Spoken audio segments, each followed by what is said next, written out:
Next आज की topic क्या है? रचना शिक्षण। कल क्या होगा पाठ्य योजना में?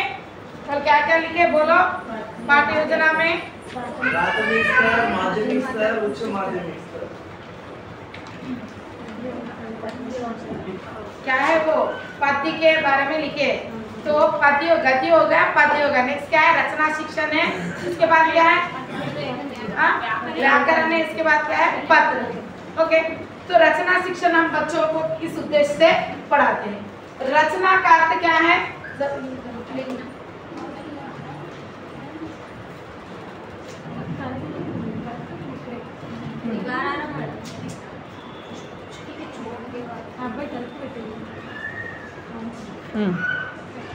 रचना का अर्थ क्या है? सृजना या संवर्धन। कला शिक्षण की दृष्टि से रचना व्यापक अर्थों में प्रयुक्त होता है। रचना बोले तो क्या क्या आता है देखो, किस तरह से बच्चों को हमें रचनात्मक सिखाना है। लिखना अलग है, रचना करना अलग है। ओके, लिखना अलग है। लेखन शिक्षण कैसे सिखाते हैं अपन?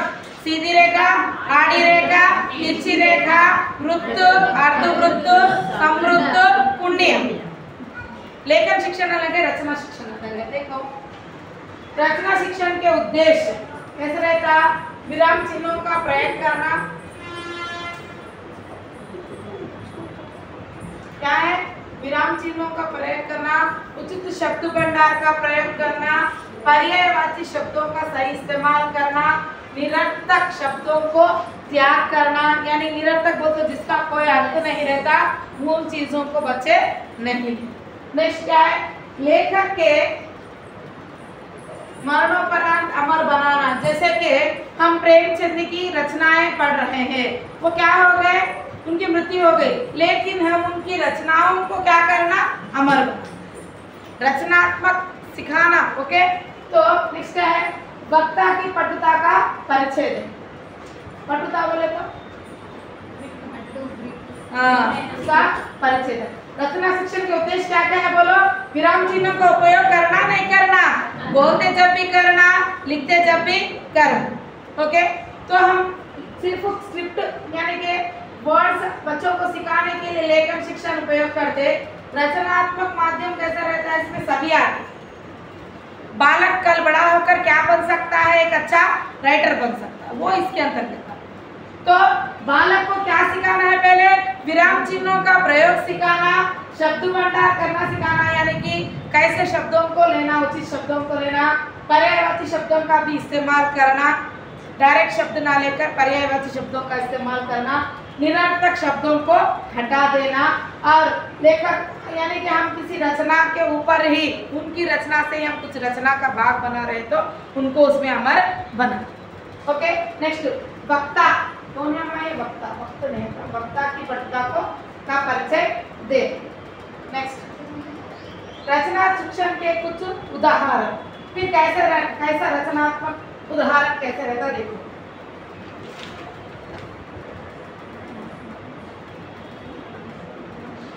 रचना कैसी विधि है? कलात्मक विधि है। ओके,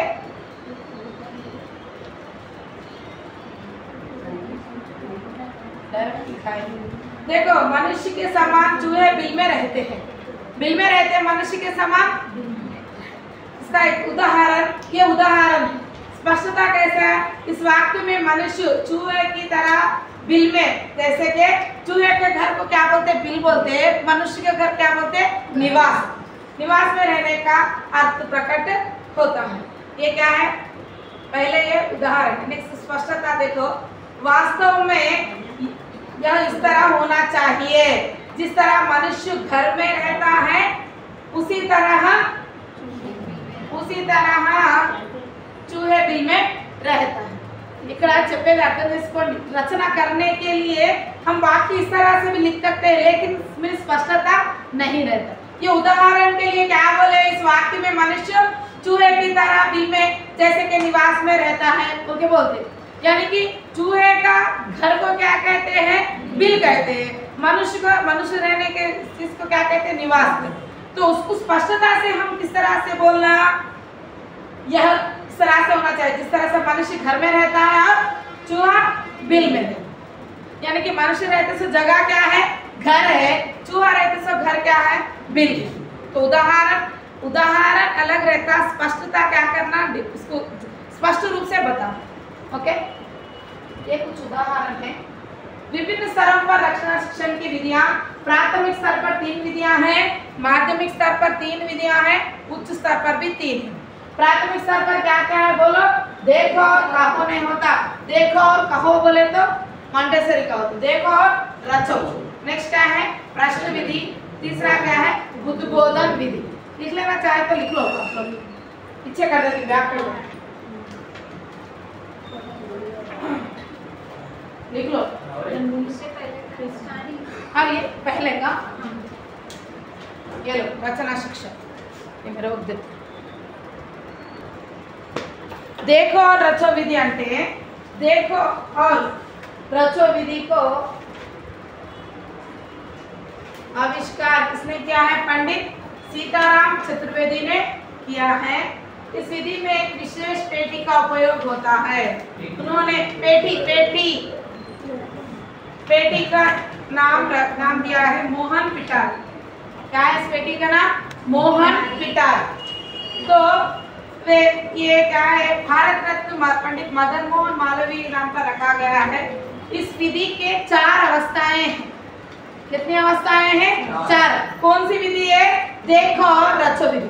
देखो और रचो विधि के जन्मदाता कौन है? पंडित सीताराम चतुर्वेदी है। इसमें एक पेटी रहती, उस पेटी का नाम क्या है? मोहन पिटार। तो एक किसके नाम पर रखा गया है? भारत रत्न पंडित मदन मोहन मालवीय के नाम पर रखा गया है। इसमें 4 स्टेजेस है। पहले ये लिखो, वो स्टेजेस क्या है मैं बोलूं। देखो, पेटी में देवनागरी अक्षरों के अंकों को लेकर बालक चित्र वाले शब्दों से पेज बनाता, पुष्ट बनाता है। अंडे ये बॉक्स रहता माँ, ये क्या है? मोहन बोलो पिटारी। इस बॉक्स का नाम क्या है? मोहन पिटारी। तो इसमें देवनागरी के अक्षर रहते हैं। क्या है? एग्जाम्पल आ, इसका अंतर रहता है A1, A2, E3, E4। समझ रहे बात को? अब यहाँ से क्या बनता? चित्र। आ से अनार। तो बच्चा क्या करता है? यहाँ पे उसका एक पेज बनाता है, पुष्ट बोलते क्या है? पेज। देवनागरी अक्षर और अंकों को बालक पेटी में रखता है। अवस्था 2, पहले क्या करता? उसमें से निकालता, अंक निकालता और क्या है? चित्र निकालता। कौन से? उस अंक के संबंधित चित्र निकालता। अब आ क्या है? 1 है, तो आ से आने वाला चित्र कौन है? अनार है। तो आ का अंक, ये शब्द नहीं रहता, वर्ण नहीं रहता, समझो ध्यान से। क्या रहता? सिर्फ अंक रहता। अंक निकालता, चित्र निकालता, उसके एक पेज बना के देवनागरी अक्षर और अंकों को बालक पेटी में रखता है। पेज बना के क्या करता? रख देता। वो तो पूरा जमा था। अब ये क्या है? अनार कैसे बना? ना कितने नंबर पे, ना का, फिर ना कितने, ये पूरे जमा के रखता। समझ रहे बात को? वो अंक भी रखता, चित्र भी रखता, बाजू बाजू। समझ रहे बात को? उसके बाद थर्ड अवस्था में क्या करता? मतलब बालक पेटी द्वारा बनाए गए शब्दों को प्रतिलिपि के रूप में लिखता है। अब अंदर कौन से अंक रखा? नंबर रखा ना, नंबर रखा, चित्र रखा। अब उसका वो लिख लेता बाहर एक पेज में, प्रतिलिपि के रूप में लिख लेता। रुको, प्रतिलिपि के रूप में लिखता। तीसरी अवस्था है। 4th अवस्था क्या है? इस तरह बनाए गए चित्रों को पेटी खोलकर जांच करता है। अब क्या करता? प्रतिलिपि लिख लेता, लिख लेके क्या करता? फिर 4th स्टेज में खोलकर देख लेता, मैं सही लिखा हूं? समझ में बात? मोहन पिटारी क्या है? यहाँ पर खेल में क्या करता? बच्चा सीखता, यानी कि डायरेक्ट ना होकर इनडायरेक्ट मेथड में। यानी कि यहाँ पर देवनागरी लिपि के अक्षरों के क्या रहते? सिर्फ अंक रहते और क्या रहते? उससे संबंधित चित्र रहते। अंक और चित्रों को देखकर वो खुद लिखता, स्वयं लिखता। समझ रहे बात को? ये क्या है? मोहन पिटारी। ये क्या है? देखो और रचो। देखो और रचो, देखा लिखा। समझ रहे? चित्र देखा, अंक देखा और क्या करा? खुद आपने अपने ओन से लिखा। समझ रहे बात को? देखो और रचो। अब लिखो। अर्धమైందా? मोहन पिटारी। हाँ बोल। तो क्या है? देखो और रचो विधि के लाभ क्या है? क्या है? मोहन पिटारी से क्या करता है बच्चा? अंकों के माध्यम, अंक और चित्रों के माध्यम से खुद लिखता है। ओके, तो यहाँ पे क्या है? लाभ, ज्ञानेंद्रिय की शिक्षा मिलती है। ज्ञानेंद्रिय के आंखों से देखता, सुनना नहीं है, यहाँ पे खुद स्पर्श करता है, करके लिखता है। खेल खेल में सीखने का अवसर मिलता है। यहाँ पे मारना तोड़ना कुछ भी नहीं है, बच्चा खेलते खेलते सीख लेता है। करने और सीखने का अवसर मिलता है, वो खुद काम करके सीखता है। Learning by doing. नेक्स्ट, क्रियात्मकता की प्रधानता होती है। यहाँ पर काम हो रहा नहीं हो रहा, ढूंढ रहा, फिर देख रहा, फिर डब्बे में रख रहा, फिर लिखना। तो यहाँ पे क्या है? क्रियात्मकता की प्रधानता हो रही है। तो किसके लाभ है हमारे? देखो, बोलो, देखो रचो। कौन से स्तर के लिए? प्राथमिक स्तर। देखो रचो विधि के लाभ क्या है? ज्ञानेंद्रिय द्वारा शिक्षा मिलती है, खेल खेल में सीखने का अवसर मिलता है, करने और सीखने का अवसर मिलता है, और क्रियात्मकता की प्रधानता होती है। Learning by doing. ओके, कौन से स्तर के लिए हमें? प्राथमिक स्तर।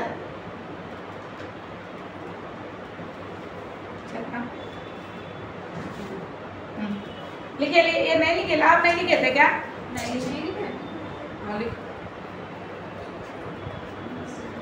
हाँ लिखे। दूसरी विधि क्या है? प्रश्न विधि। प्राथमिक स्तर के बच्चों को चित्र से संबंधित जानकारी देने के लिए इस विधि का प्रयोग होता है। बालक छोटे छोटे प्रश्नों जिसमें कथा, कौन, कैसे, कब, कहाँ और क्यों, प्रश्न सूचक वाक्यों जैसे कैसे बने वाक्यों का उत्तर देते हैं। जिस कक्षा में सबसे अधिक प्रश्न पूछे जाते हैं वह कक्षा सफल बनी जाती है। నేను ఎప్పటికీ చెప్తూనే వస్తున్నాను అదే। इस विधि का प्रयोग बच्चों के वाक्य सिखाने के उपरांत किया जाता है। మరి ప్రశ్న విధి చిన్న పిల్లలకి డైరెక్ట్ నువ్వు శబ్దాలు నేర్పించి ప్రశ్నలు అడిగితే వాళ్ళు చెప్తారు, ఓరల్ గా చెప్తారు కానీ వాళ్ళు రాయలేరు। అందుకే పిల్లలకు శబ్దాలు వారిని అన్ని నేర్పించి వాక్యాలు నేర్పించినాక ఈ ప్రశ్నలు అడగాలి। ప్రశ్న విధి। ओके, यह विधि का प्रयोग बच्चों के वाक्य सीखने के उपरांत बोल तो बाद किया जाता है। कौन सी विधि? प्रश्न विधि। कब, कैसे, कौन, कहाँ, क्यों, सभी प्रश्न है ना? क्या क्या है? क्या है ये? कौन नहीं होता, कथा नहीं होता, मैं ये क्या, कौन, कैसे, कब, कहाँ और क्यों। प्रश्न सूचक वाक्य जैसे बनाना, वाक्य कैसे बनाना, उसका उत्तर कैसे देना, बच्चों को प्रश्न विधि के अंतर्गत सिखाना। कब सिखाना? वाक्य सिखाने के बाद प्रश्न पूछना। तो कौन सी कक्षा सफल बनती है? प्रश्न, किस कक्षा में प्रश्न अधिक पूछे जाते हैं। अब एग्जाम्पल है, समझो, छठी कक्षा का पोएम अपना।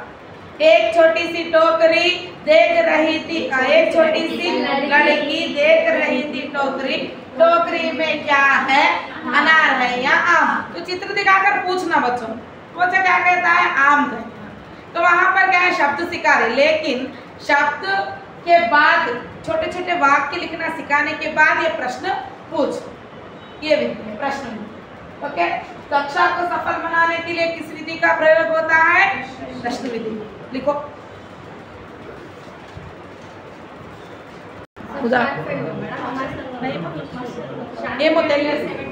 उद्बोधन विधि। प्राथमिक स्तर पर इस विधि का प्रयोग वाक्य की संरचना अनुच्छेद रूप में सिखाने के पर ही किया जाता है। छोटे छोटे अनुच्छेदों में देशभक्ति, जानवर संबंधी, नेता संबंधी, ऐतिहासिक पात्र संबंधी, सैर सपाटा, मनोरंजन संबंधी विषय पर इनका जोर होता है। ఉద్బోధన విధి అంటే అక్కడ ప్రశ్న విధిలో వాక్యాలు నేర్పిస్తాం కదా, ఇక్కడ చిన్న చిన్న ఏమంటారు పారాగ్రాఫ్ నేర్పిస్తాం. ఎలాంటి పారాగ్రాఫ్స్ అవి? దేశభక్తికి సంబంధించినైనా లేకపోతే गाय कैसी है, पालतू जानवर है, गाय कैसी होती है, सफेद होती है, कुछ 3-4 लाइन लिखना. क्या है सीखना, क्या है ये उद्बोधन विधि. प्रश्न पूछकर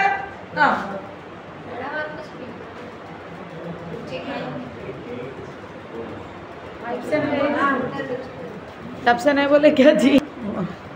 नेक्स्ट क्या है? उद्बोधन विधि. उद्बोधन विधि बोलते क्या है? प्रश्न विधि में क्या करते हैं? बच्चों को प्रश्न पूछ कर वाक्य लिखाना सिखाते. प्रश्न पूछकर वाक्य लिखाना सिखाते हैं. उसके बाद क्या, कैसे, कहाँ, क्यों बोलते से कहा था प्रश्न विधि में. यहाँ पर क्या है? वाक्य संरचना आ जाती, बच्चों को वाक्य लिखने सीख लेते. सीखने के बाद क्या है? अनुच्छेद लिखना सिखाते. अनुच्छेद लिखना सिखाते हैं. छोटे छोटे अनुच्छेदों में देशभक्ति, किस किस के बारे में बोलो? देशभक्ति के बारे में, जानवर संबंधी, नेता संबंधी, और क्या है? ऐतिहासिक पात्र संबंधी, शहर से बढ़ाने कहीं कहीं घूमने गए इसके बारे में लिखना. अब 4 मीनार गए, 4 मीनार कैसा है? 4 मीनारों से बना है. इस तरह से अपनी ओर से 4 वाक्य लिखना. ये है क्या? उद्बोधन विधि. ओके, मनोरंजन संबंधी विषय पर इनका जोर होता. यानी कि अपने ओर से छोटे छोटे अनुच्छेद किस विधि के अनुसार लिखता है बच्चा? उद्बोधन विधि. क्या, कौन, क्या क्या है? प्रश्न विधि. प्रश्न विधि से हम बच्चों को क्या सिखाते? वाक्य लिखना सिखाते. प्रश्न पूछ कर क्या करते हैं? हम प्रश्न जितने ज्यादा पूछते हैं उसके बाद उतना ज्यादा बच्चा वाक्य लिखना सीखता है. और देखो, रचो विधि में बच्चा खुद क्रिया कर सीखता है. Learning by doing. ओके, ये लिख लो.